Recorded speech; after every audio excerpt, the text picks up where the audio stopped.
This is insane. So he just did an interview, and here's some of the things that he said. He is claiming now that he tried to keep Clinton away from Epstein for years. Whoa. 4 years. My jaw dropped a couple of times when I was reading this interview that he just did. It's a little crazy. He said that now he is saying that at the time he didn't know anything about Epstein and these crimes that were being committed. How much do you really believe that? I'm not allowed to do that. Sorry. Yeah, we already said watch the small peen. Let's keep these gestures to a minimum if we can. A lot of sensitive men in the audience and in the hosting chair. But we talked about this in a previous podcast, and that was the fact that when Trump was running for president, he was asked about Epstein, and he said everybody knew he liked him a little younger. So this idea that like people had no idea, like, come on, Come on. give me a little bit of a break here. But anyway, he said that he didn't know about his crimes, but he said that he knew that Epstein was bad news based on that 2002 trip that they took on that plane to Africa. That was the big trip where Clinton conceded that he was on that flight, but he is denied basically knowing Epstein in any other matter. Anyway, that was also the trip where those photos came out. We're going to link a bunch of stuff on this episode. Where that photo came out of him getting the massage from one of the girls in Epstein's entourage there. Doug Ban recalled that Epstein made outlandish boasts during that trip, including the fact that he invented the concept of derivatives trading in the derivatives trading market. I don't know how true that is. Ban said he encouraged Clinton to sever ties with Epstein after the trip, but that in January of 2003, the former president visited Epstein's private Caribbean retreat, Little St. James. Now, all along, and up until including this point, Clinton has denied that he was on that island. Now, here is his right-hand man, his body man, as they call in the business, and one of his top advisors post-presidency, and he's going, oh, yeah, he went down there in 2003. Exactly. So, come on. Now, of course he went there. The Clintons are now discrediting this dude. They're saying that this guy's basically trying to, get his name. Yeah, exactly. So you can take that all for what you will. You make your own decisions, but I mean, this guy puts the president on that island.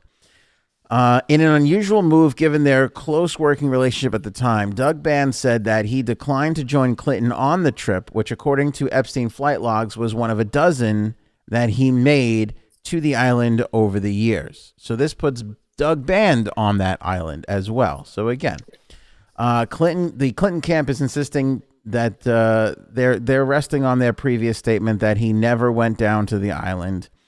The family is also maintaining, the Clintons also maintain close ties to Maxwell. And Doug Ban said throughout the years, even though he tried to edge her out of the group, which we talked about, we found out about that dinner that they had met, and that was well after Doug Ban was saying, stop dealing with Ghislaine Maxwell. They had a secret rendezvous in an LA vegan restaurant. I'll never forget that it was vegan because that upset me greatly. Right. Like, not only do you help, whatever they do with little girls, you also are vegan. You're also a vegan. Just get out of here. That's the only way you could make this all worse, is if you're vegan on top of everything else. But anyway, let's not beat up on the vegans too much. I hope the vegans know we're kidding. I mean, it's just okay. Right, we're just totally kidding. Chelsea Clinton maintained a friendship with Maxwell, invited Maxwell to her 2010 wedding long after Epstein's misdeeds were public knowledge, and what Doug Ban characterized as a grab at high society. He said that Ghislaine had access to yachts and homes, lavish homes, and that's what Chelsea Clinton was interested in. So that's why she maintained this relationship with Ghislaine Maxwell. That's effed up. That's completely effed up. I mean, she comes from a wealthy family, doesn't she? I can't hear you. She comes from a wealthy family, doesn't she? Clinton? Yeah. I mean, supposedly the story is they left the White House broke. That was supposedly the story. I mean, but they live in a pretty wealthy area.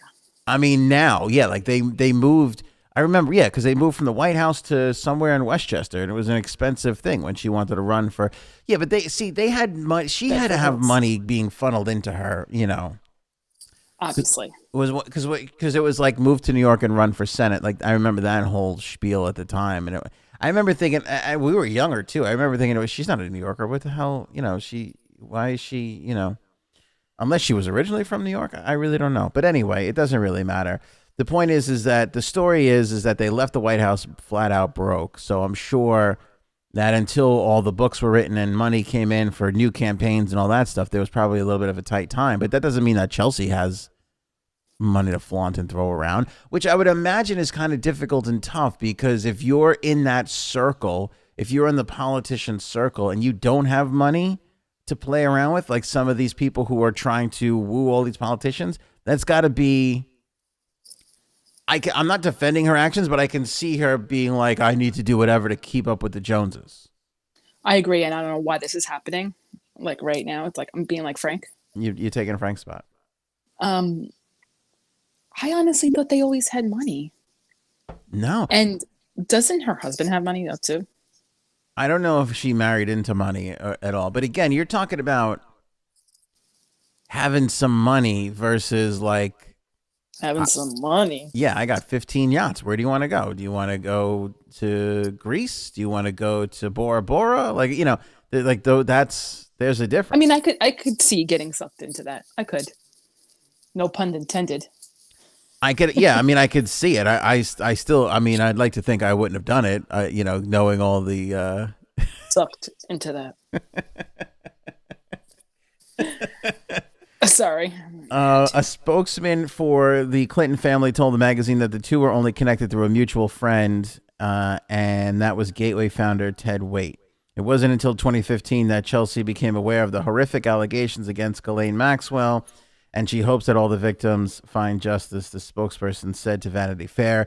Chelsea was friendly with her because of Maxwell's relationship with a dear friend. When that relationship ended, Chelsea's relationship with her ended as well. I mean, that's total bullshit. I don't believe it. Right? I mean, you can't believe that. You can't believe that. This was 2015, and that's 8 years after everybody knew, after Epstein was convicted the first time. And you're telling me that in the celebrity world that they didn't know about this? Come on. There's no way. It was definitely well known. To them, you and I not knowing is one thing, but in, like you said, circle. Well, but no, I really do believe that all these people knew. Come on, had to know. And the fact that this guy is telling you, stay away, don't go near this guy, and Clinton still went to that island and still palled around with them, and then look at him. Come on, he was the president of the United States and cheated on his wife with an intern and Monica Lewinsky. Come on. I mean, it's awful. So this photo has been circulating for the longest time. It's Bill walking Chelsea down the aisle, and it's like, oh, look, there's Ghislaine Maxwell. You could see her. She's like right there. And we'd be talking about this line, and people would send stuff to me. And they're like, why don't you talk about this? And I go, not having the time to look at it, I go, there's no way this can be real. I literally, the first time somebody sent this to me, I brushed it off and I go, this is clearly Photoshopped. Yeah, I go, there's no way these people would be dumb enough to invite this woman to her wedding. In my mind, I'm going, out of all the craziness, there's no way this would be possible. This is absolutely Photoshopped. And here we are. It is 1,000% real.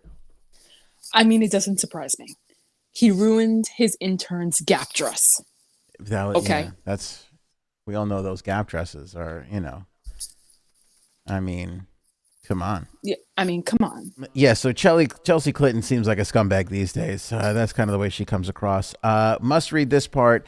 The Clinton family characterized Doug Band as a bitter ex-staffer who abused the relationship to further his own financial gains.